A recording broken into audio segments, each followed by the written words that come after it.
পরপর অভিযোগ, তদন্তের জন্য একের পর এক সিআইডির নোটিশ, ভবানী ভবনে হাজিরা। সিজিও কমপ্লেক্সে ইডির মুখোমুখি 11 ঘন্টা ধরে চলল জিজ্ঞাসাবাদ।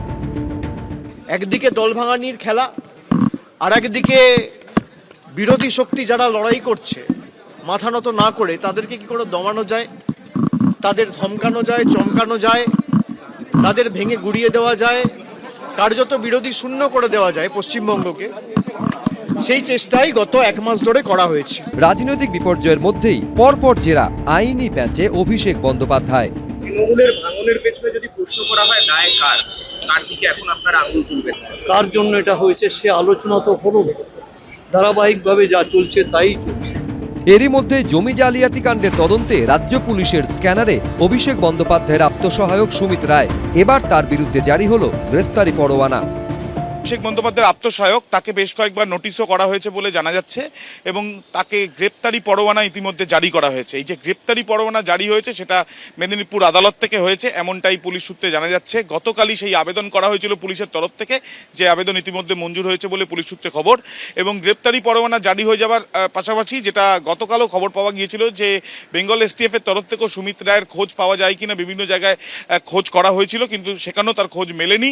তাই এই গ্রেপ্তারি পরোয়ানা জারি হওয়ার পরে কিন্তু তার খোঁজের ঝাঁজ আরও বাড়বে, এমনটাই পুলিশ সূত্রে জানা যাচ্ছে।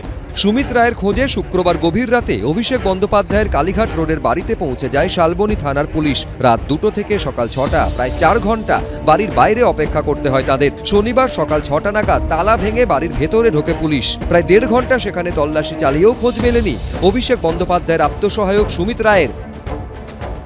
যে কেসে শালবনীতে সুজয় হাজরা ট্যাপ হয়েছিল, পিসিতে ছিল, আজকে প্রোডাকশন হয়েছে, সেই কেসেতেই সুজয় হাজরা স্টেটমেন্ট অনুযায়ী এবং অন্যান্য আরো ইনভলভমেন্ট অনুযায়ী সুমিত রায় বলে একজনের ইনভলভমেন্ট উঠে এসেছে। সুমিত রায়কে অ্যারেস্ট করতে গিয়েছিল, পেয়ারের ভিত্তিতে কোর্টে সুমিত রায়ের বিরুদ্ধে অ্যারেস্ট করার ডিসিশন। শালবনীর একটি জমি জালিয়াতি ও প্রতারণা মামলার তদন্তে কিছুদিন আগে খড়গপুর থেকে গ্রেফতার করা হয় মেদিনীপুরের প্রাক্তন তৃণমূল বিধায়ক সুজয় হাজরাকে। অভিযোগ, শালবনী ও মেদিনীপুর ব্লকের প্রায় 300 একর সরকারি জমি জালিয়াতি করে বিক্রি করা হচ্ছিল। প্রথমে সরকারি জমিকে রায়ত জমি করা, তারপর সেই জমি বিক্রি।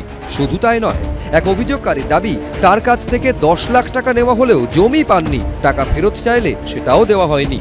অভিযোগকারীর দাবি এরপর তিনি খোঁজ নিয়ে জানতে পারেন জমিটি সরকারি। এই জমিগুলা সরকারি জমি, টিএমসি জামানায় যত সব ডুপ্লিকেট দলিল বানিয়ে, জাল দলিল বানিয়ে এলাকায় প্লট ভাগ করে কোটাদেরকে বেচে দেয়। এই বিষয়ে সুজয় হাজরা কেন, সুজয় হাজরার মতো বড় বড় নেতা আছে যাদের এখানে জমি আছে। সুমিতকে তো দীর্ঘদিন পাওয়া যাচ্ছিল না, আমি যতটুকু দেখেছি। আর অভিষেক ব্যানার্জি, আমি তো শুনেছি যে এরকম এই যে আত্মসহায়কের কথা বলছে, এরকম অনেক তৃণমূলের সিনিয়র লিডাররা ঘন্টার পর ঘন্টা বসে থাকতো, অভিষেক ব্যানার্জির সাথে নাকি দেখা করতে পারতো না। আর এটা তো স্বাভাবিক আছে, অভিষেক ব্যানার্জির হয়ে অপারেট করবে, তার যা কিছু কাজ তার আত্মসহায়ক করবে, স্বাভাবিক। তো ওয়ারেন্ট বেরিয়েছে, পুলিশ নিশ্চয়ই তাকে অ্যারেস্ট করবে।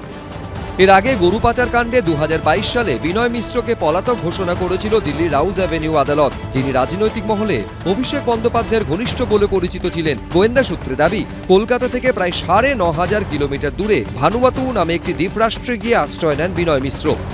অভিষেক বন্দ্যোপাধ্যায়ের পিএ সুমিত রায়ের এখনো কোনো খোঁজ পায়নি পুলিশ। সৌমেন চক্রবর্তী, আবির দত্ত, এবিপি আনন্দ। এবিপি আনন্দ, এগিয়ে থাকে, এগিয়ে রাখে।